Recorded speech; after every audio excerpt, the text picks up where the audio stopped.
Hello, good evening. This is Brother Benson Media, and today is a Sunday. We are blessed to have this humble time to just look at the political meetings which happened over the weekend and also over the week. We've seen so many things trending. The political, comments, political clips, and we're just here to just have a look at some of those happenings, and especially the looming division, or it is already there, the division within ODM, as leaders take different stances on supporting the government, while people have different opinion over here. So that is among the things that we are going to look at this evening.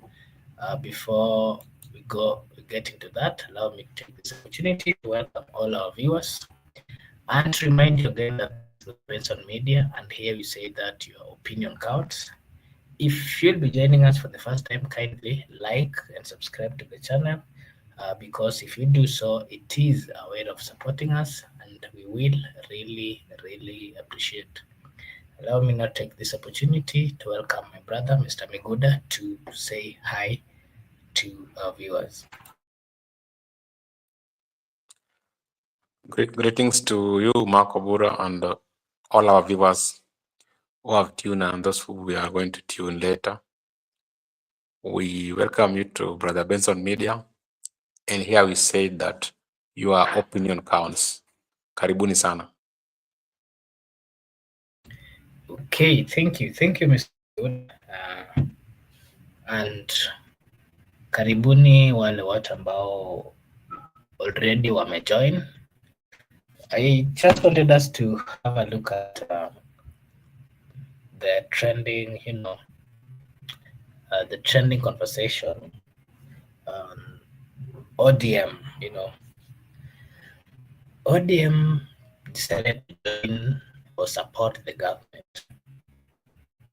As much as when they were making this decision, if you can remember very well, we were at a point where the Gen Zs were very particular, and they did not want. They expected actually the ODM leader Raila Amolo Odinga to somehow join their quest for looking for justice, and also they expected Raila Amolo Odinga to somehow come out and support them during the demonstrations, but that did not happen. Instead, we saw Raila making a U-turn, and declaring his support for the government, and that turned everything, and even the whole plan of Gen Z's demonstration and everything stopped. So, Mr. Miguda, we've had and we've seen members of ODM member having a different, take and a different view on how they should participate when it comes to supporting the government. We've seen a side that is, supporting the government, and then there's a side that is really having a different opinion. They're actually playing the role as usual, the opposition role. So this side that is, led by the experts who are nominated and went to serve in the government of William Samoei Ruto. That is Honorable Mbadi, Honorable Opiyo Wandayi, then Joho, but of late he's been quiet. And again, there's also this side, or this group led by Governor James Orengo, Edwin Sifuna, Babu Owino. They're having a different, take at all. And so this is actually a threat to the existence of ODM party. And the question that people are also asking out here is, after what is the interest of ODM? There's a group of people again who are saying that if ODM continues supporting the government, then after the 2027 election, of course, Ruto would not be vying again. That is, if they support him to get the re-election, then there's a possibility that ODM will go nowhere, itakwisha na itaisha hivyo.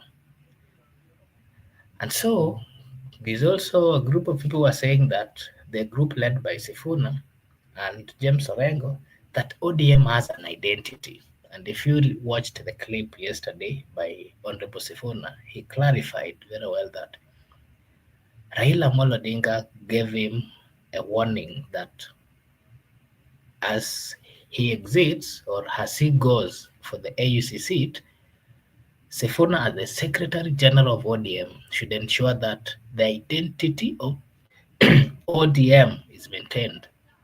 Orengo talked about the ODM, and according to them, they're saying that ODM is a party that is known as a fighter, a party that fights for the rights of the people. Yeah, so there's a lot of things, information that is here and there. And so I just wanted to give you a chance, Mr. Miguda, to first give us your opinion on the divergent opinions between the side that is led by Sifuna, James Orengo, and the side that is led by the experts who came from the ODM, and how is this going to destabilize, the party ODM? Mr. Miguda, maybe before you come in, allow me to acknowledge the presence of Brenda Obedi, Judith Karitha, and Kipril. Kipril is saying that we share with him the link. Okay, maybe let me do that. Kipril, I've just shared the link. If you have an opinion, you can just join and give us your opinion as well. Mr. Miguda. All right, Makubura, if I may come in, sorry. ODM is currently having a divergent opinion with the acting party leader, Anyang' Nyong'o.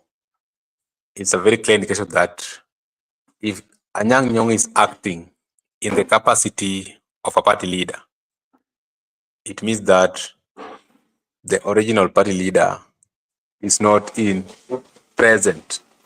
That's a clear indication that the ODM party currently has got clear leadership in its structure.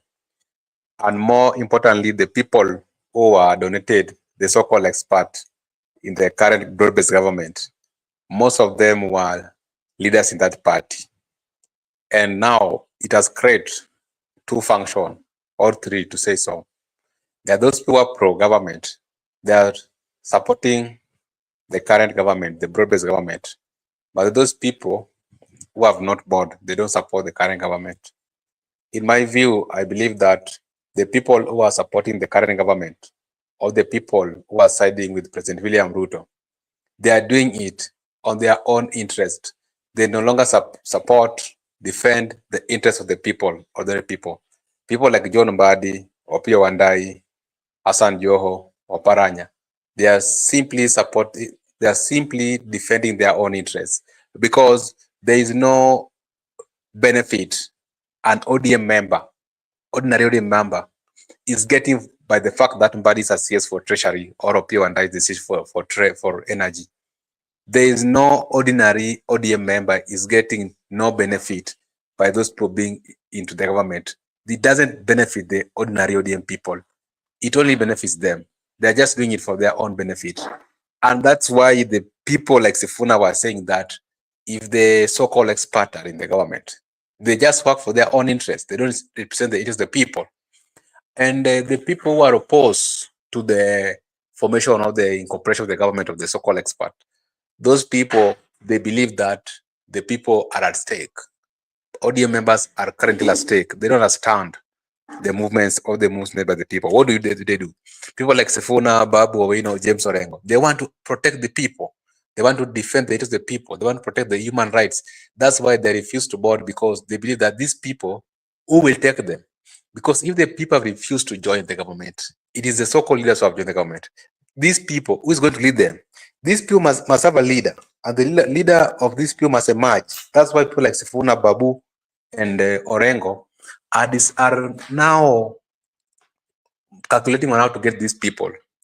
And if ODM as a party, the way you have stated, is a party that has been defending the human rights and their identity and their values. In my view, parties are being made so that they can capture power. If ODM has never captured power since it was formed, and the so-called experts are comfortable in the government, they are now happy. But what Sifuna is saying and Babu and Orengo, that we haven't gotten whatever we wanted to achieve in this country. We haven't captured power. Then you people, you want to be here, that you are comfortable at your own interest, but the people who have been in the struggle have never seen the fruits of this party. Where do you want us to take these people? Do you want us to take these people within the government, or these people are going to remain outside? That's why you have said that if ODM is just being used as a ladder to assist Ruto to get his second term, the question is, after they have assisted Ruto to get the second term, what about ODM party? It will finish, or is it going to capture power 2032? And who said so that if they support Ruto, is automatically that they are going to get power 2032? That's a fallacy. That's why this issue of ODM must be sorted out right away before 2027.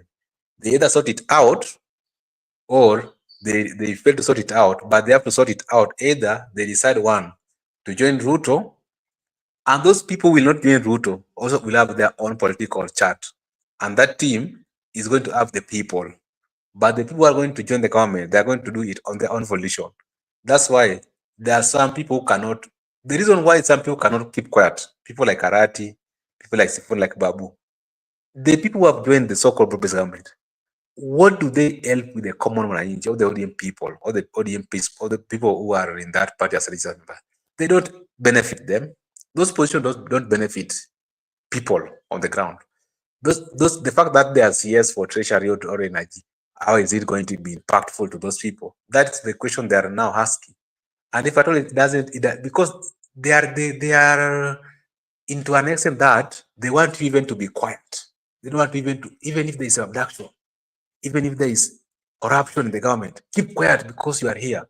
We are saying that for the people who are for the pro human rights, they are not going to keep quiet. They are not going to defend the status quo. That's why I say that in the division is on. They'll rather sort it out now, or they let it be the way it is.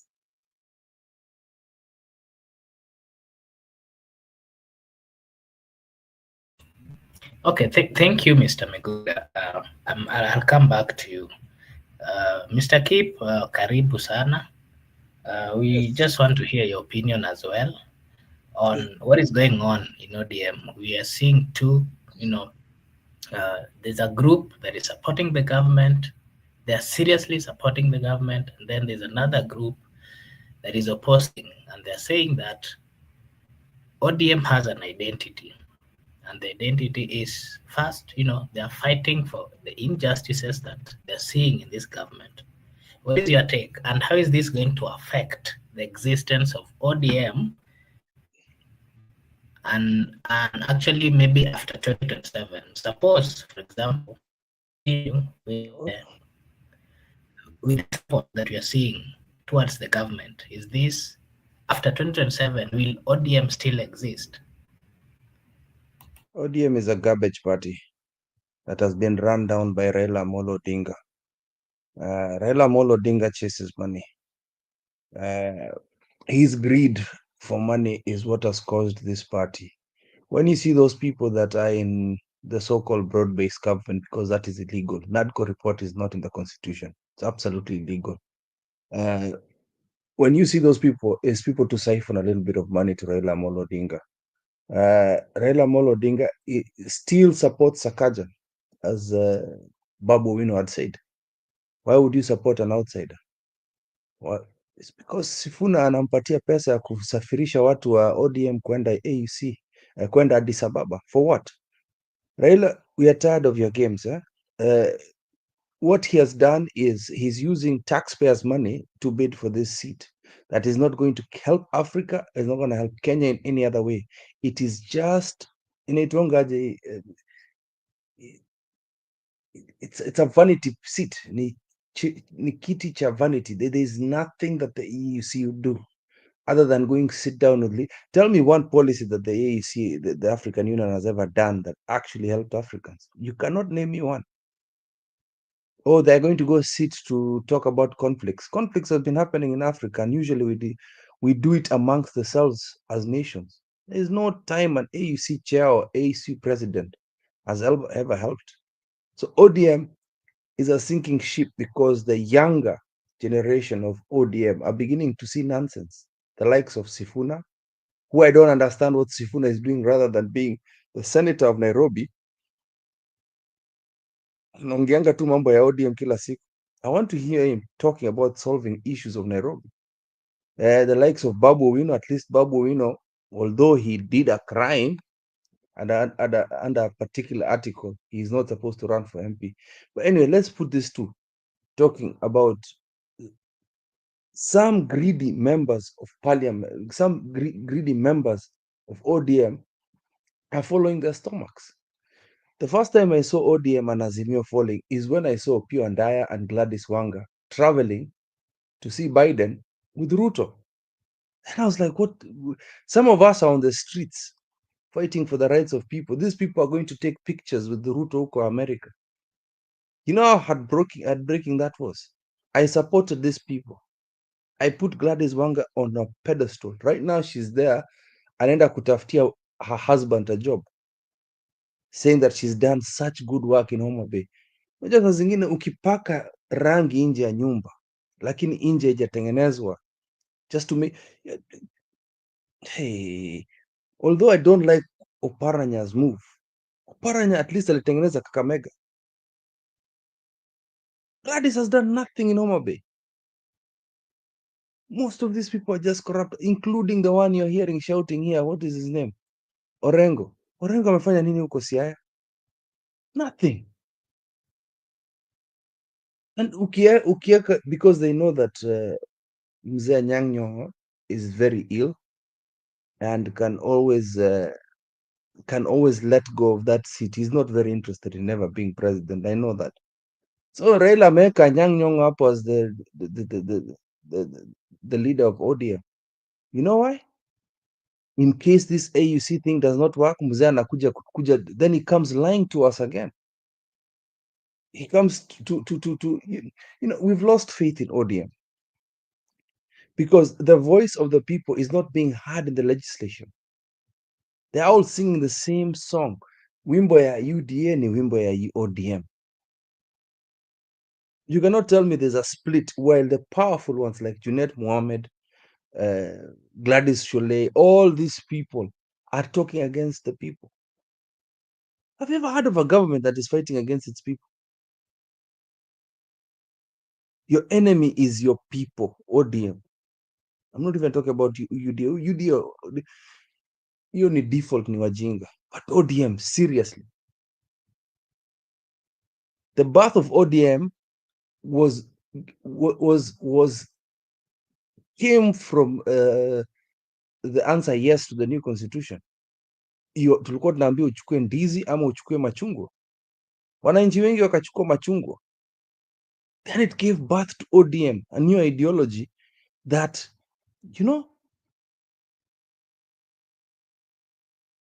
now we have party leader chasing some vanity thing. We've got Sifuna running around like a headless chicken.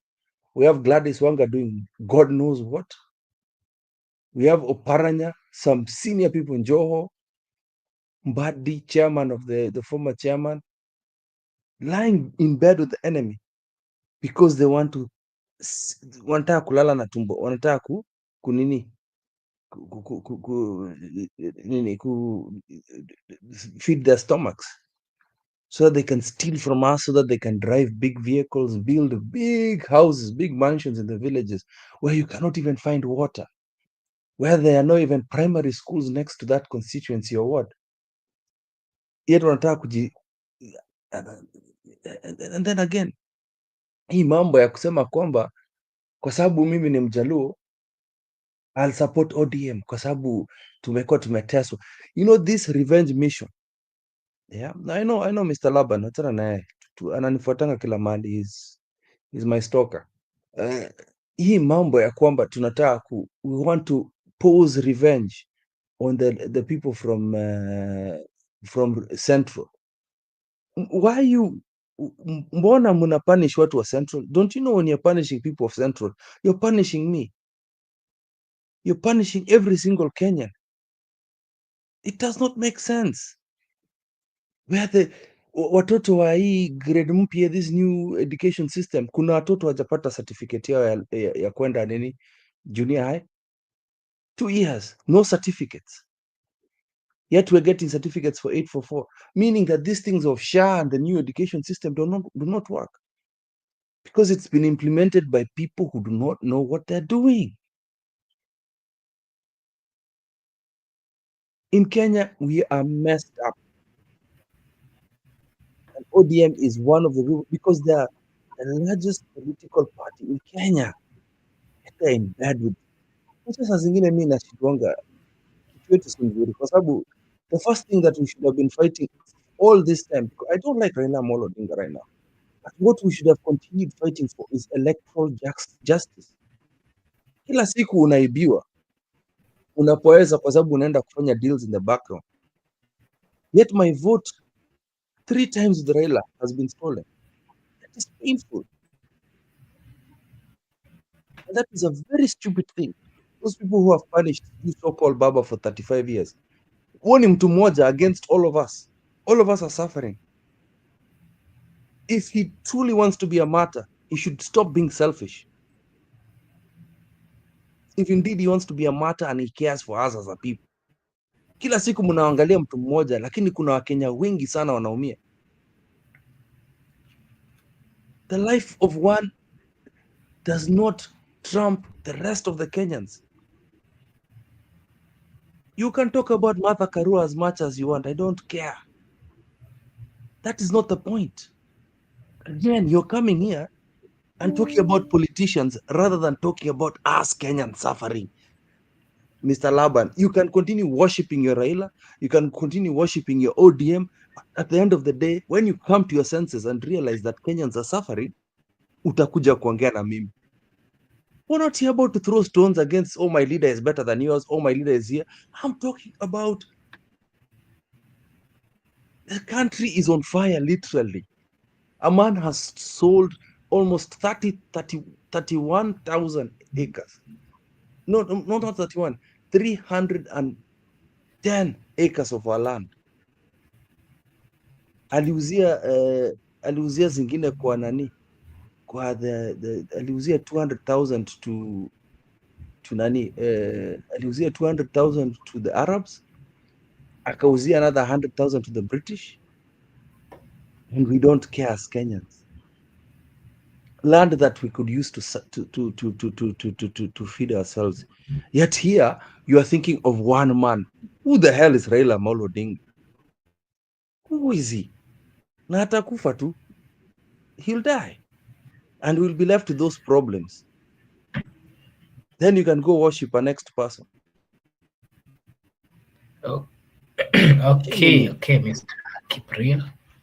Kipril, what is your take on, I don't know whether you saw the comments of Simba Arati. Simba Arati is currently the deputy party leader of ODM. There's a comment, he was giving some speech. Yes, Simba and he had this to say. Just let me finish and then you give your opinion. He was saying that if you watch the clip, he was, trying to criticize by one, the leader of ODM party, that is Raila Amolo Odinga. And according to his statement, he's saying that as a Nyanza block, the Kisses have been ignored to an extent that whenever Raila gets something, he only remember Nyanza and other parts, the western part and the coastal part, that he's never rewarded the Kisses, and he gave us a warning that he's going to speak to Raila, and if that continues, they're going to chart their way from where you sit, Mr. Kipril, is it real from his comments, or it is just that they're also planning to, because not so long ago the Kisi leaders had a meeting, and most of them have started supporting what the pronouncement of Matiang'i that he wants to vie for the presidency. Could it be that the Kisi leaders are also, going back, retreating back to support one of their own? Or what is your take? After that, Migude will come in and give your opinion as well. One of the worst performing counties, kwanza alikuwa top on the bottom, number 5, top 5, anakuja kutupatia lecture hapa nini? Yeah. Simba, I watched the whole thing. He was talking about the population of the Kisis. Kuna 1 million here. There's 700,000 in Kisii, 300,000 in Nyamira, and then in Nairobi. He had calculated for us how heavy it is. Again, hii kitu ya kuongea juu ya reward for CSs and all this garbage that they're talking about. Akiweka Mkisii hapo atasaidiaje? When a person is picked as a CS, they are supposed to work for all Kenyans, not a particular region. Of course, I understand his complaint about one MP having 1 point something billion. That is illegal. And that is none of his business. You should talk to the ODM MPs to stop that garbage from happening in the legislation. Why is he coming to bring that to us? First of all, he needs to fix Kisii. Kisii has its own central bank there. Wanafaa kufanya kazi vizuri. Unakuja hapa kutuambia ati sijui Kisii sijui nini, what. Kwani the rest of us are not Kenyans? First of all, he's the governor of Kisii. Afanya kazi Kisii and we want to see improvements. Kuja hapa he's coming here to talk tribalism stuff where he wants to split the nation and say, oh, we deserve CSs. Oh, we see all. No, ujinga yao, these leaders to come and kututenganisha kwa sababu ya kupata mapost. Who cares if there's no Kisii who would given a PS job or CS job? There's no, in any history of Kenya, we've ever had a CS kusaidia wa Kenya. Nienda kukula tu, ni kukula. So, wewe ukipata CS seat, wewe Simbarati, utafanyia nini wewe? What will you do about it? What will you do about it? Ni nini itakusaidia wewe? Nothing. If there's somebody who's been given CS for finance, it's supposed to help every single Kenyan, not just the Kisii people, or not just the Kalenjin people, not just the kila Mkenya anafaa kusaidiwa. So first of all, you are elected as governor of Kisii, enda fanya kazi. Your county performed badly. Secondly, you're the vice chairman of ODM. Go fix your house outside. Unakuja kutuambia hapa kama nani? What are you telling us in public? Go fix your house. I don't understand. And Laban, kuja kwa studio na mimi nitatoka ukuja unitusi. I don't care. I have to say the truth.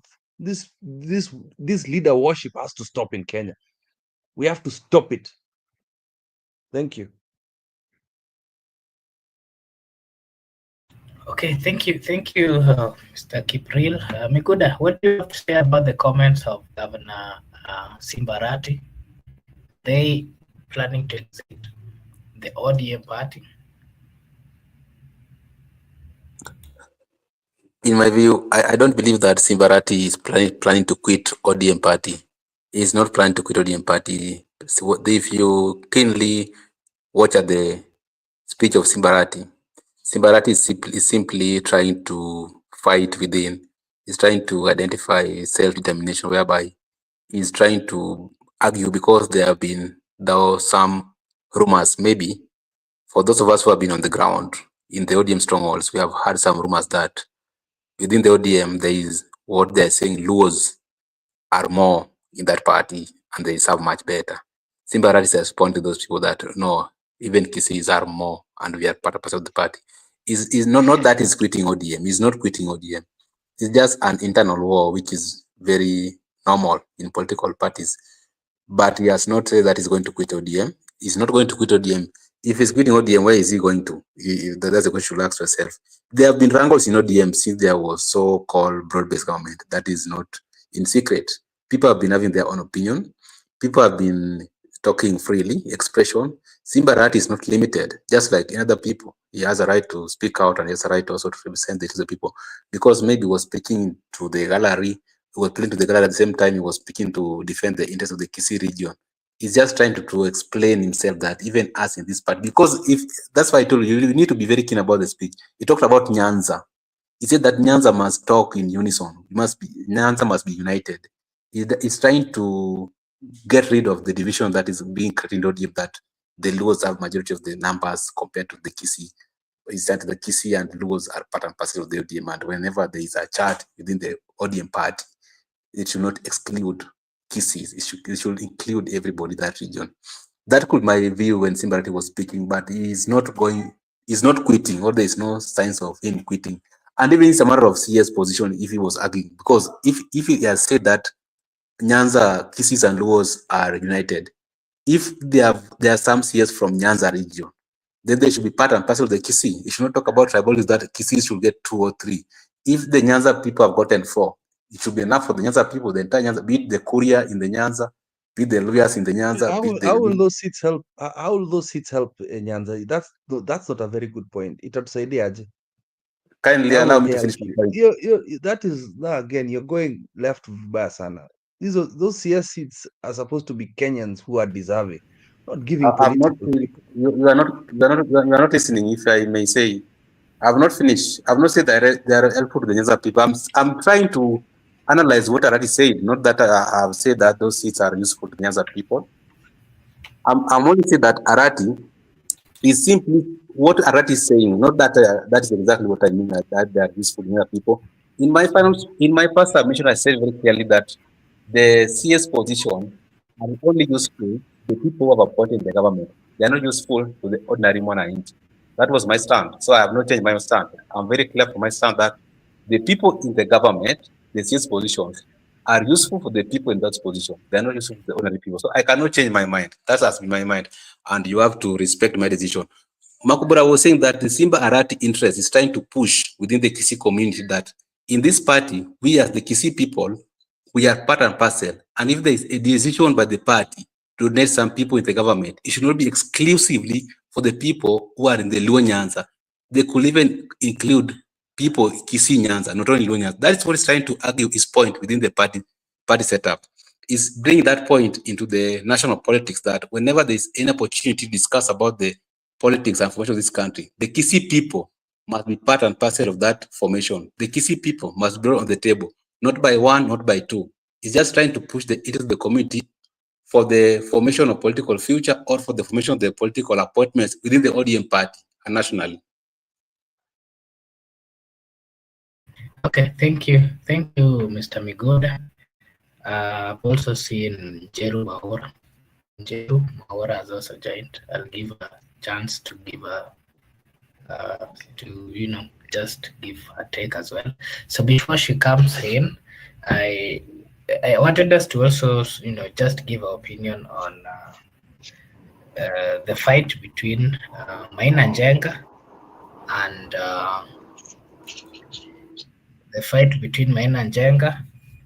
and Gachagua yesterday.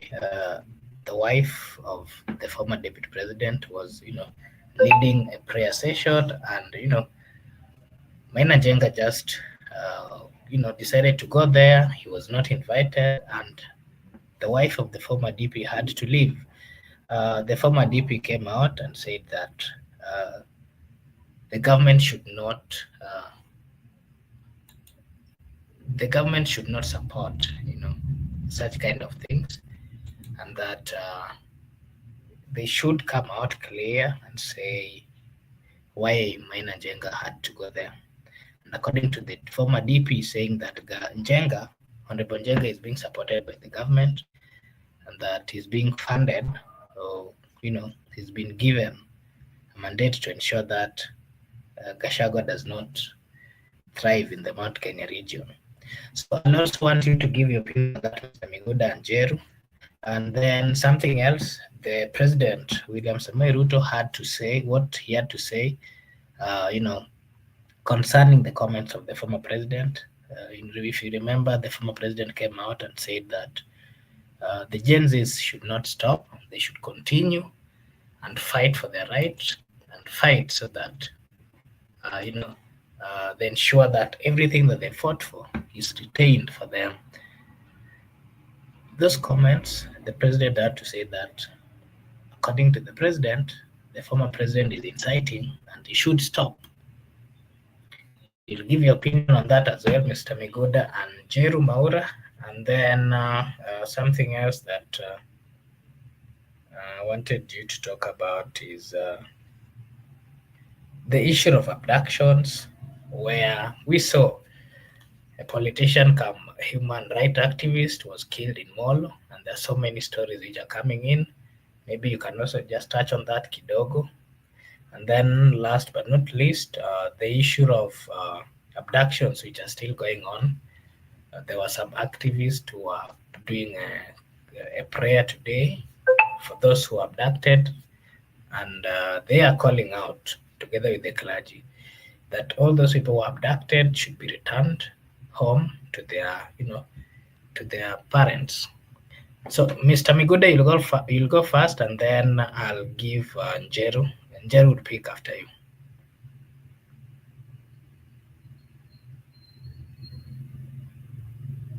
The issue you are asking about the Uhuru Kenyatta speech that has angered some people, and you have heard Mr. President today he was responding to Uhuru Kenyatta that Uhuru Kenyatta should not be inciting the young people as a leader to make sure that he brought everybody into board, and there's no need of him telling the young people to go on whatever they were doing, which is in contrary to the way the president view it. The president wants people to respect him and also people not to criticize him. He wants those people to keep quiet, which is not how people are going to operate in the country.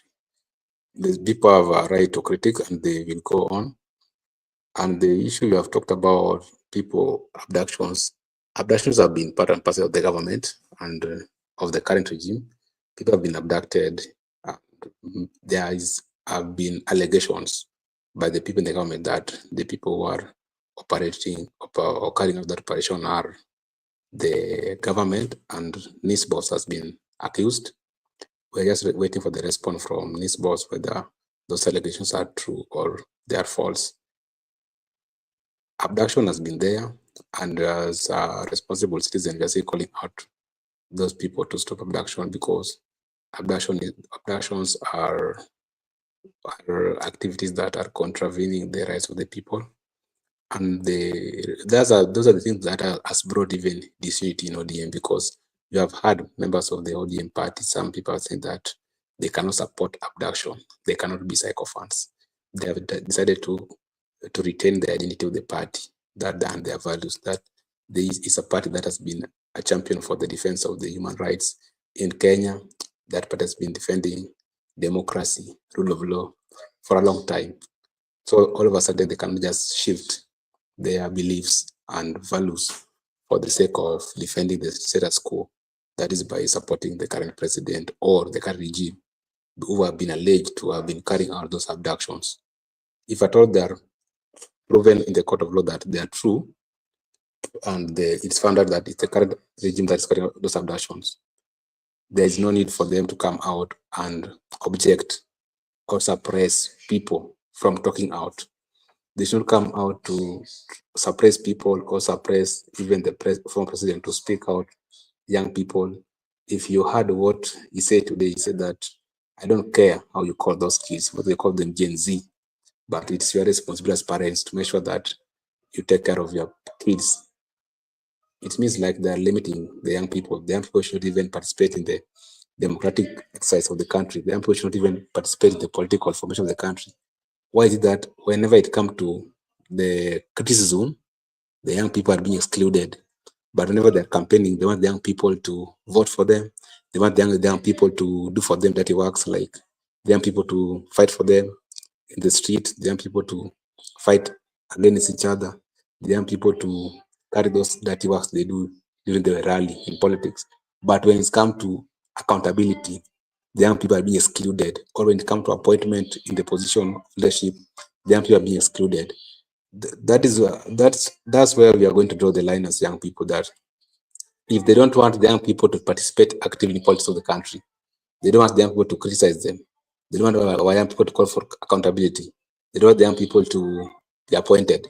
Even when it comes to voting, when it comes to all those exercising electoral process, the young people should let them carry them by themselves, and also let them do it the way they know it. People can decide to abscond all those electoral duties, because it's not that whenever it's only benefiting them, whenever they are serving their own interests, the young people are being praised and being called good names. But whenever the young people are calling out for accountability, or the young people are trying to criticize the government objectively, they are now being warned. To the extent that they are being abducted, some are being detained illegally.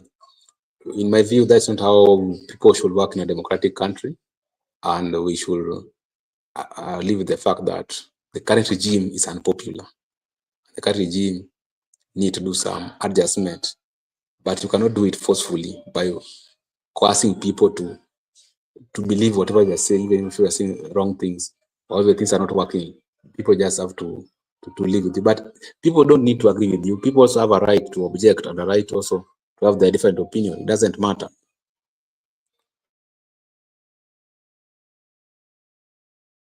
Okay, thank you, Mr. Migod. Just one question and then we'll finish. Chelo Maura, karibu. Karibu sana, habari tena? Na sio habari, naona vile inaendelea. Niongee Kiswahili? Umekubaliwa. First, kwanza nataka kusema pole sana kwa watu wetu, wananchi. Vile tunaona hapa wanateseka kwa hospitali everything. Pole sana. Haya, hii swali yako ya huu Maina Jenga, hiyo nitaanza na hiyo. Tumeona jana Maina akiharibu maombi ya dunia, sio ya Mount Kenya, ya Mount Kenya, ya dunia mzima, hiyo nchi ikuwe poa. Akaharibu. Alikuwa anafikiria Kashagu ataenda pale, lakini ni bibi yake aliagiza ile. Sasa vile nauliza nyinyi, wakati nilitoka huko, Maina aliingilia hii mkutano miaka gani? Sauli, wakati nilitoka huko tulikuwa na Mr. Show. Alikuwa, mnamjua? Unajua Mr. Show alikuwa anamaliza watu wote, kama hiyo chama hiyo Maina yako si kuacha. Sijui wanasema aliingilia miaka gani, lakini nilitoka huko na moyo akiwa pale, lakini kulikuwa na Mr. Show alikuwa anamaliza watu kama hao. Sasa naona freedom sana Ruto afikirie vile anafanya. Huyu mtu ameua watoto wengi sana, na hiyo damu inalia tu. Kwa hivyo kwanza uone wakati wanaingia kwa hiyo kiwanja, iko na watoto, iko na mama wazee, iko maombi, muone gari speed alikuwa anaendesha pale. Huyo ni mtu alikuwa anaenda kuharibu. Muangalie tu, hata sio siasa, mimi siko hapa kusupport mtu wote, wananchi peke yake. Muangalie hiyo ilikuwa peace. Vile aliendesha hiyo gari ya kwanza nyeupe, na hii nyingine inakuja na group, wanaingilia watu wanaomba. Pale kuwa mtu wa, hata hiyo maombi nilikuwa nafuatilia, kuna politician aliongea pale. Sasa akakuja kuanza kusema ati maombi sio ya Mount Kenya peke yake. Anataka sasa hiyo Maina Maina wa UTC aliweka kwa news. Kwa nini watu wa huko Nyanza na huko Ruto wametoka wakuja? Nani aliwasoea wakuja waombe nao? Sasa unaweza kwenda kuombea watu, anataka watu sasa Maina ule OTC ageenda kwanza Kisumu kuomba pale. Alisema pale amezaliwa na watu wao, ndio hii kuinganilia hii makosa ikome kwanza, na watu wakuwe na peace. Huyu mtu sasa tumefunga mkono kama serikali wanamjua. Hiyo ni adabu, kukosa adabu kwa mama na watoto na kila mtu na nchi mzima, na kukosea Mungu as well. Namba 2, huyu Ruto anasema amesoma. Vile Uhuru alikuja akasema Gen Z, start with your light. Ana understand daylight meaning? Daylight, hao watu wengine wamesoma, wamemaliza university, wako na miaka gapi wajapata kazi? Hiyo ni haki yao. Sauli katiba imesema wapeo kazi. Haya, huyu mtu anaitwa Ruto, wale watu wamepea kazi, tumeangalia tukiwa pale niko, ni watu wako na pesa, bilionea wameandikisha kwa mbunge, nilikuwa naangalia hiyo. Na wewe umesoma pale na wanataka ulipe ile deni ya university, umewachwa pale. Na uko hata wako na masomo jinsi kuliko hawa watu wameingizwa. Kabogo walisema university wapi? Sasa watu wasafanya kazi, wako na pesa, hiyo tukaona, tukafunga mkono, pale niko, hakuna sheria. Ile Ruto anafanya, anapiganisha tu jinsi, anawadharau. Na hiyo sio heshima. Sauli angewapea chance. Tangu wamuingilie wamwambie wewe ufanye vizuri, akaingia hiyo parliament. Ruto hajasika adabu. Mimi naona hivyo. Hiyo ni kutoka kwangu. Na sio kumuingilia.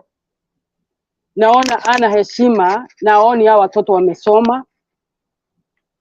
Haya, wakaweka hii masomo ya CBC whatever wanaongea. Unawezaje kuhama kusema unajenga nyumba alafu unapomoa ile nyumba ulikuwa unakaa na hujamaliza ile nyumba? Mwezi wa 11 tarehe sijui kulikuwa tarehe 11 alisema by hii Januari hii mashule yote itakuwa imemalizika. Wallahi niliangalia hiyo news. Hata niko na date, sijui ni hiyo date niliandika. Ona watoto wajarudi, wengine wajarudi shule. Wengine wana pali, wana na hope. Hiyo nafunga mkono na wanasema wanafanya kazi. Na pesa inakatwa tax. Juzi tukaona mama ameingilia kwa hiyo health. Hiyo inakuja tu na maneno ya Uhuru tu. Hiyo ndio inasikanisha light. Hiyo ndiko hapo tu. Ona wamama, huo mama ni tuseme ni Gen Z tu, ni wadogo. Wale wako na watoto hapo. Wameingilia kwa hiyo ofisi ya huyu health. Sauli wanateseka. Wakibii na pesa inatolewa. Wakiweka pesa zao hakuna kutibiwa. Hiyo ni right. Sauli wanasema tunaweka pesa yetu inamezwa, lakini hakuna kutengenezwa. Kitu kingine tukajua madaktari ndio wanakujaza ukifika hospitali, sio mtu mwingine. Ndio wanachukua ile pesa. Haya, hiyo ni right. Ile Uhuru anaongea. Uhuru tukiangalia hiyo kisungu aliongea, hakuna kuambia jinsi wakapige mtu. Usimamia right yako, Sauli katiba imesema, uitise haki yako. Hata ukiwa hujachagua mtu uko na right. Utengenezwe, upeo healthy na upeo masomo. Hiyo ndio right first number 1. Masomo na healthy. Anasema pigania right yako. Sasa na huyu mkubwa huko sasa anasimama leo anaambia watu ati Uhuru aliambia jinsi wapigane. Tumeangalia hata kwa dictionary, tumeuliza hata university teacher hapo. Wakasema hapana. Hiyo imini hapo. Hakuna kusema ati kupigana. Right. It's called right. Sauli mko na katiba, kwa hivyo right. Ya watoto wote wako kwa barabara huko wanashikwa wakiuliza right. Ndio Uhuru alimini. Sauli wakati aliona huyu Muturi ametokea na akatoa witness. Na Muturi sio hao politician wajinga, huwa ongeangi, lakini mtu ako na masomo yake huyu. Alikuwa kwa parliament alikuwa speaker. Alafu akakuja huko kwa huyu ofisi ya huyu mkubwa huyu. Sasa huyo ni mtu wa kusimama hapa aseme kitu ajui. Kwa nini wanashika mtoto yake? Alafu Muturi angeongea na watu wa Kenya wasikie hivi. Huyo si mtu wa kuropoka. Alikuwa na ngoja aone kama ataitwa ama mtu atamwambia ni nani alikuwa ameshika mtoto yake. Lakini wakati hao watano walitokea sijui wa sita, wakaambia wote wakaandikishe kwa CID. Ndivyo Muturi alitoa ile ilikuwa kwa roho yake. Unaweza hata kukaa hapa, tuko na watoto walishikwa miaka 40 na Catholic wanatokea saa hii na wako 60. Ukiwa na machugu kwa roho, kwanza unapoa. Unajua watu wengine wajui kupoteza mtoto ni nini. Wajui. Mimi najua. Sababu wangu alikuwa mdogo, alikuwa teenager, alitoka tu kwa nyumba namna hii. Najua vile inauma. Sasa kwa hivyo wale watu wanasema Muturi nini, hiyo ni right as well. Kwa hiyo mtoto yake ni right. Kwa nini alikuwa ameshikwa? Wana adapt there, wako na right. Kwa nini wanashikwa na mtu asemi ni polisi? Hiyo ni right. Yote hiyo Uhuru ameongea sasa. Kwa nini wanashikwa? Wana right. Wale wanawashika wana right. Lakini wanashikwa wako na right. Kuuliza wewe ni nani? Unaitwaje? Lakini waabiwi pengu, unaona pengu hizi bwana wetu. Hiyo ni polisi tu. Ni mtu wote yako kwa polisi anaweza kuwa na hizo. Hata waizi wana hiyo. Mwizi hata gani ana hiyo. Sasa ni polisi wanafanya hiyo. Sasa hiyo ni kitu ingine right. Haya, tukakuja kwa huyu mtu ameuawa huko Nakuru, Njoro, Moro. Nataka kusema huyu mkubwa wa huko anasema tuko na ukabila. Huyo mtu ni kutoka Kisumu, ni Luo jina yake. Anaongea Kikuyu, hao wote ni wa Kikuyu, walikuwa barabarani. Wanamtetea. Alikuwa mkubwa wao, anawasaidia. Sasa kwa nini politician ya huko wanaweka wananchi wako na ukabila? Wananchi wana ukabila. Na Sauli wala watu nimeona wana match na hiyo body, na ni nani amemuua? Ati Sauli anakosea. Serikali ufanye hivi, akauawa. Ani Kikuyu wote walikuwa huko wanakaa Moro. Na huyo ni Mjaluo. Na anaongea hata Kikuyu. Sasa dunia gani hii tuko? Ukisema kitu kidogo, where you are right. Hizo yote ndio Uhuru alikuwa anaongea. Doesn't matter your agency, doesn't matter who you are. Study of your right. Because katiba ni yako wewe, wananchi. Hiyo katiba ni yako. Sio ya Ruto, sio ya politician, ni ya wananchi. Kwa hivyo ile maneno inaendelea huko, Maina Jenga ameharibu maombi 3 sasa. Lemuru kwa Mabisi, ingine maombi kabisa walikuwa huko, akaharibu tena, polisi akavaa nguo ya raia akaweka tear gas, na hii sasa ya jana bibi yake.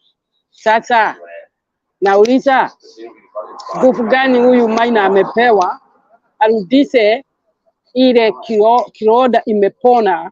Wamama wengine wote Mount Kenya wanalia tu watoto wao waliuawa mbaya sana. Kwanza hapo anaenda kusimama huko Nyeri, aliua 40 people. Straight away. Huyu Maina huyu. Ako na right gani? Unaona huyu Kasagwa, mikutano anafanya hata na politician, watu wamesaguliwa. Kasagwa alikuwa amesaguliwa. Maina amesaguliwa na nani? Hakuwe na watu 5,000 kwa barabara. Anafanya nini na watoto? Amewaambia hiyo yote ni Gen Z tu. Amewaambia mama zao wako nao. Pengine ndio hao wanatafutwa na wabile every day. Which right? Huo Maina go ahead. Kasagwa ana.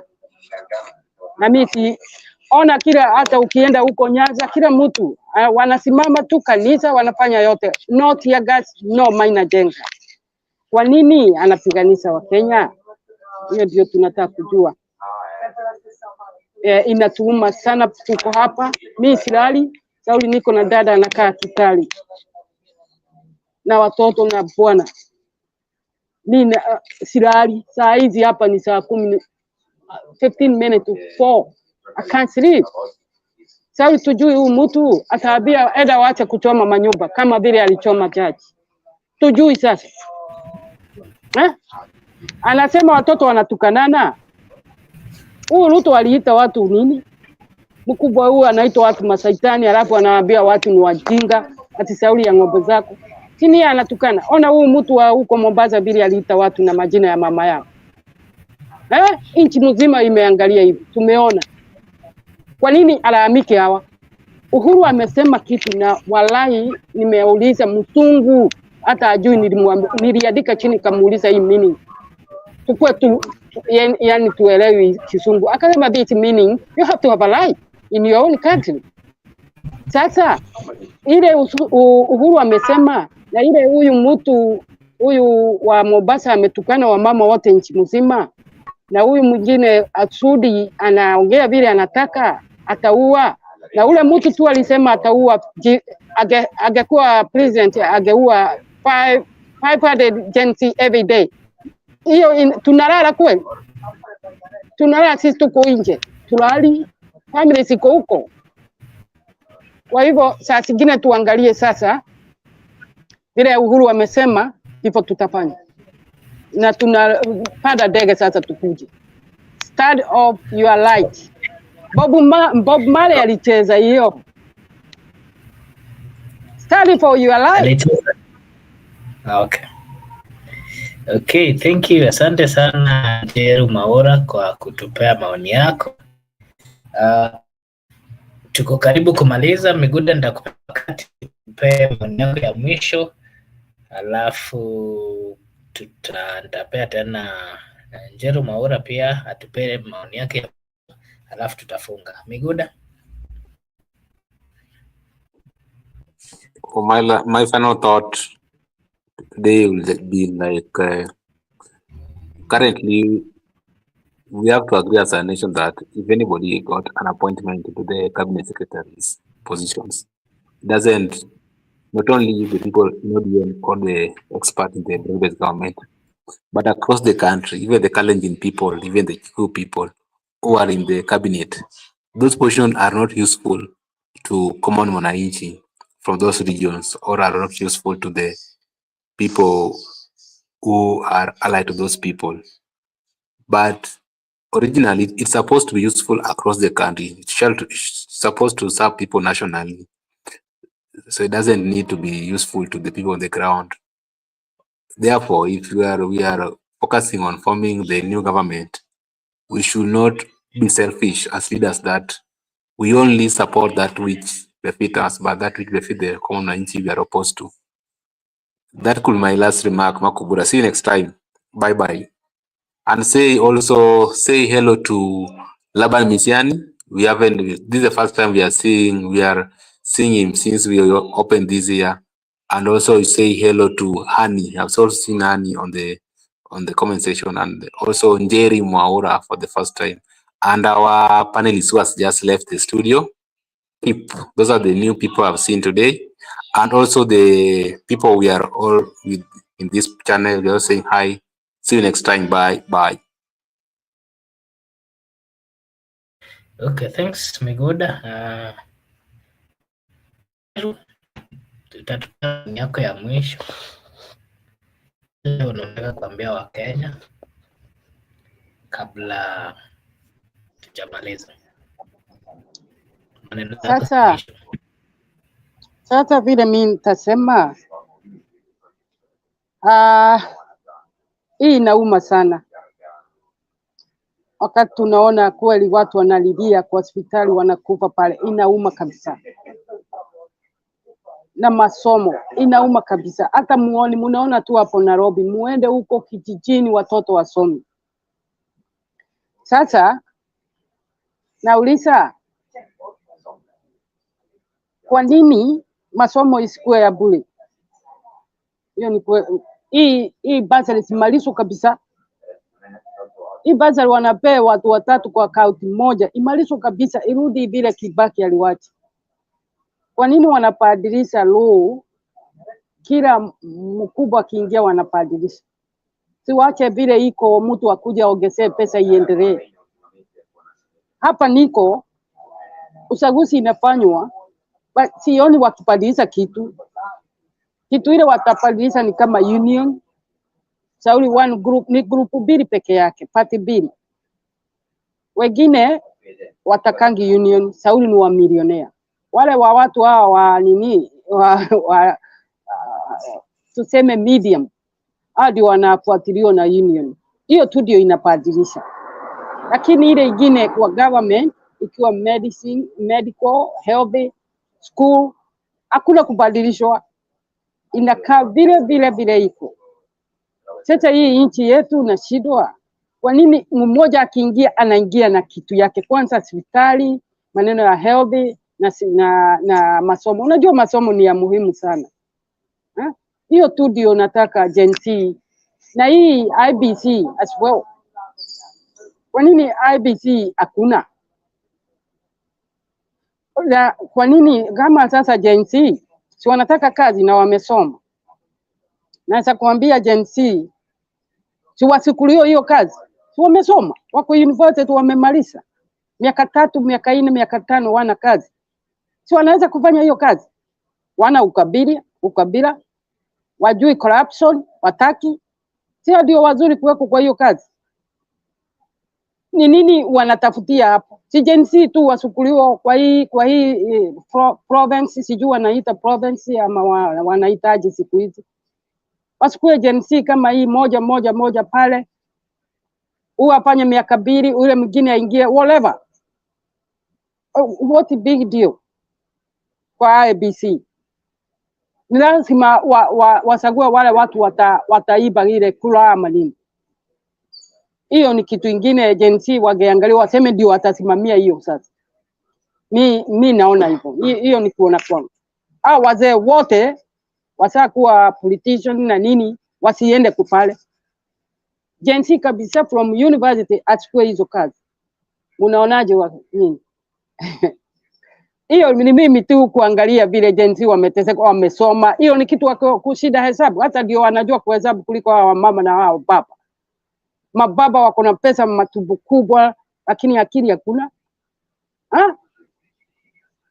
Hebu niambie Ruto kweli anatumia nini? Anatumia masomo. Kabogo ni mtu wa kupewa hiyo kazi.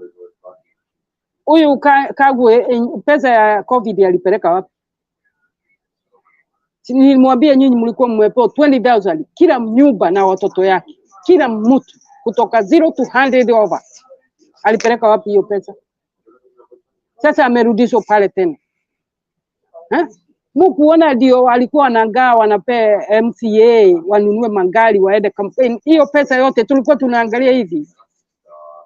Huyu Uhuru alienda huko ng'ambo akapewa pesa mara 2 ya kutoka 0 born to 50. Alafu karudi tena akapewa kutoka 51 to 100 over. Hiyo pesa yote kila mtu apewa 20,000. Mlipewa? Hebu niambie. Mlipewa hiyo pesa? Nataka hiyo mrudishie ama muweke kwa comment. Sauli hiyo pesa ni witness walipewa. Sasa hawa watu walikuwa wote kwa governor, wako na mapesa, wako na kila kitu, wako na insurance, wamekuwa mpaka wakufe. Sauli wametimiza ni queen. Mnajua hivyo? Ama governor wote ule kutolewa alimaliza, alafu queen tena ako na pesa yake mpaka akufe. Na tena anarudishwa kwa kazi tena. Na Gen Z wanakaa pale wamesoma na wana kitu. Hiyo si kuona ni sheria. Si kuona. Haya tena minister ameweka katiba inasemaje? 50-50. Female na male. Wanawake gapi? Mhesabu wasita peke yake. Wanawake wasita peke yake ndio wako kwa minister whatever PC whatever stupid thing. Wengine wote ni wanaume hao na tubu kubwa hivi. Hakuna mtu na ni wazee wana na masomo wajui hata kompyuta. Hebu niambie Kabogo akidilana na kompyuta alisoma nini? Uweke mjenzi mmoja hapo amemaliza university aingie kwa kompyuta na nini na huyu Kabogo. Na wengine wajui wataambia watoto wao wakuwa wakitype. Hata wakiangalia. Wasicheze na Gen Z wamesoma wajui watafanya nini. Kuwaweka hapa muone, wacha ni kwanza niambie watu wa nyumbani. Watoto watukani ule. hata kumweka kwa casket. Ni kusema amesema yoyote anafanya is dead. Asemi ni yeye amekufa. Wanasema yeye yote anafanya it's dead. Yeye ame dead. Asemi amekufa, si anaongea tu, si aliongea leo. Kwani amekufa? Wa president wakubwa hata wa Amerika wanawekwa kwa hiyo kitu. Sijuzi mliona ukiambiwa ati nini Biden amekufa na Trump amekufa. Mkuona hiyo? Biden anasimama kesho aingie kwa ofisi, lakini alikuwa ameambiwa amekufa. Sasa kutupa watoto huko wa wenyewe na kuwapisha na kuwapiga na kuwatesa, hiyo ni sheria. Hapo hakuna katiba wala hakuna katiba. Mkatae. I say like a Uhuru, stand for your right, fight. Bombale alituambia stand for your right, don't forgive enough.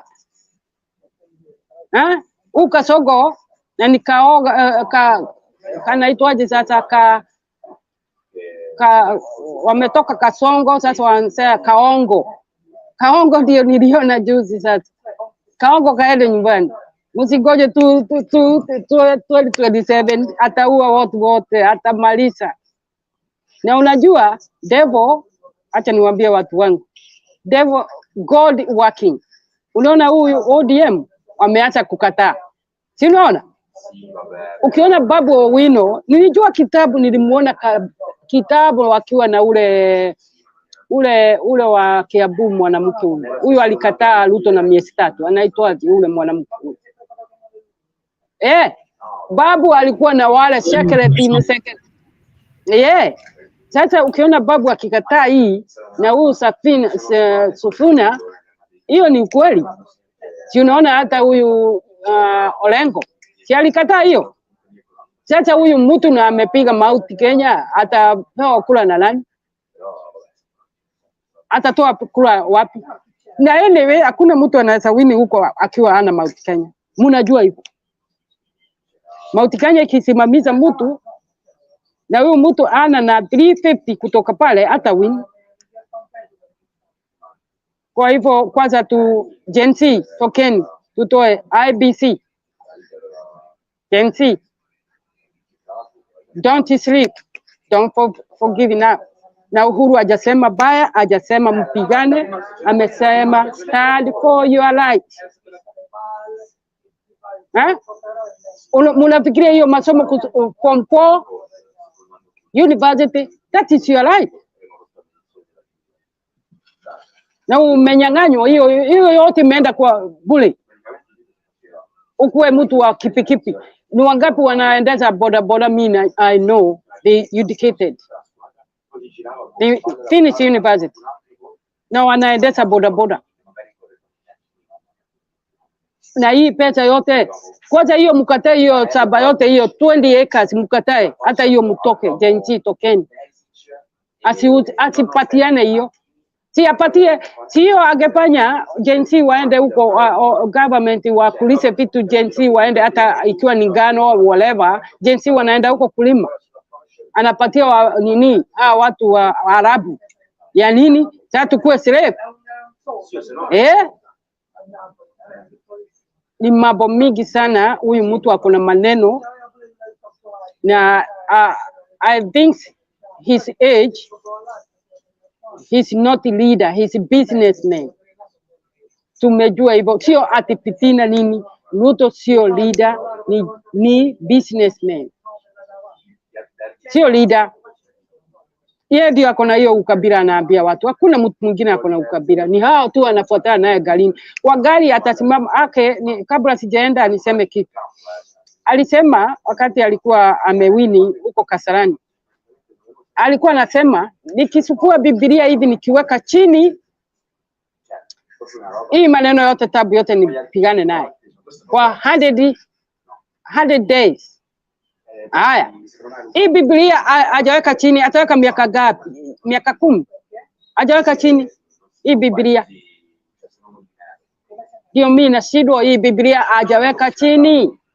Haya ya mwisho akasema Hansel money. Hansel money, huyu Raila ameleta watu yake wameshikana na Raila. Raila ndio alisimama akasema msilipe. Unakumbuka? Raila ndio alisimama akaambia watu wasilipe ile. Na tena ile pesa alikuwa anapea watu ni kidogo. Angewapea 50,000 vile alisema wakati alikuwa anasubuka hiyo nchi yote, alikuwa anasema 50,000 go to 100,000. Ikakuja 500. 500 utafanya nini naye?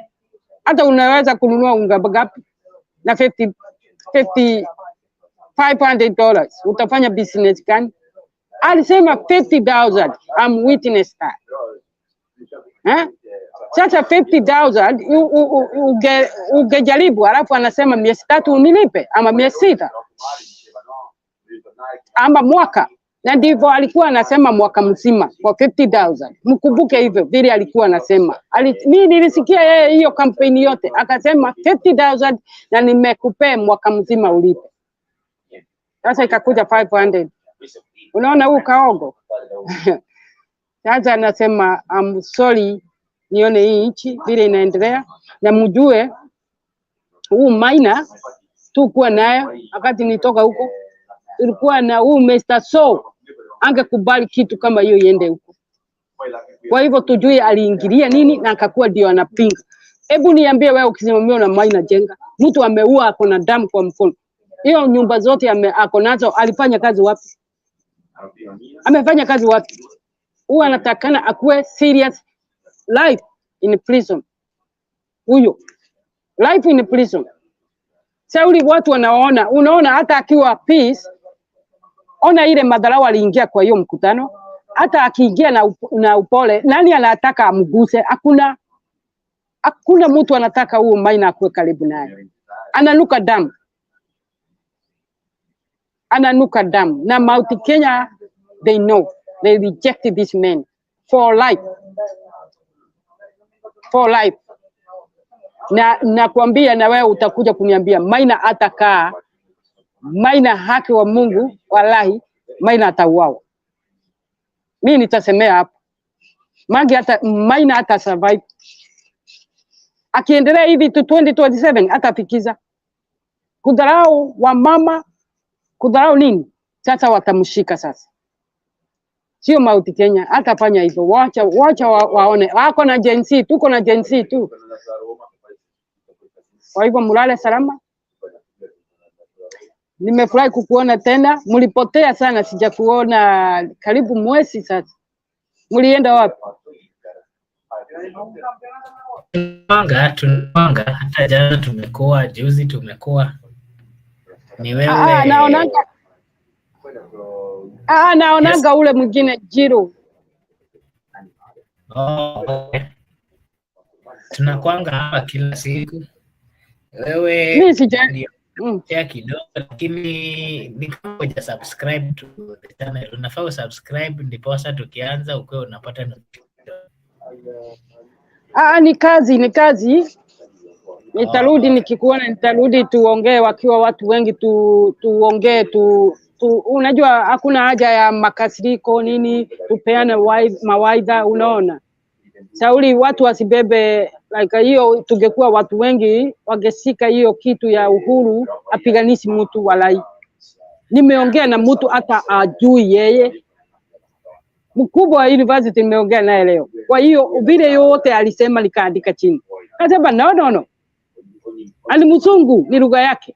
Alikataa akasema hapa hakuna kupiganisha mtu. Kwanza nilikuwa nasema ni ndugu yangu aliyeniambia, alisema. Akasema hii ni fine. Kwa hivyo msisike, ni vile anasikia uchungu sasa na ujui uhuru naye anasimamia wapi. Sauli wanasema ati huu Kabogo na nini walikuwa pande yake. Kabogo walikuwa pande ya Ruto. Unakumbuka? Sasa Kabogo hakuwa kwa uhuru. Ule Kinyanjui na ule mwingine. Lakini tumusamehe, tujui ni nini. Watu wa politician wa Kenya muondoke, wachana nao, wapigane. Nyinyi mkue ndugu na dada jirani na mutabarikiwa. Asante. Asante sana. Murudi kwa Biblia, heshimu your neighbor than you respect your neighbor like you are. All right. Good night. Okay. Sasa, thank you. Good night to our viewers. This is Utakuwa kesho? Yes, kesho tutakuwa bado. Okay, I will subscribe. Okay. Okay, sasa asante sana kwa kukuja. Thank you. Yeah. Asante. Okay. Yes, to everyone who joined, this is with the Benson Media, and here we say that your opinion counts. If you're new to this channel, kindly like and subscribe to the channel, and we will really appreciate. I want to take this opportunity to say thank you to everyone who joined. Jiro Maura, Kipril, and again to those who commented, Brenda Obedi, Judith Karitha, Kipril, Ani, Gypsy Kona, Laban Misiani, Mr. Gitonga, and everyone who commented. We really appreciate. Thank you so much for joining, and just giving your opinion via the comment section. We really appreciate. Tomorrow we'll also have a show. Kindly find time and join. I'm taking this opportunity now to wish you all a blessed night, a blessed morning, a blessed afternoon, a blessed evening from wherever you are. Thank you so much, and may God bless you. Santeni sana.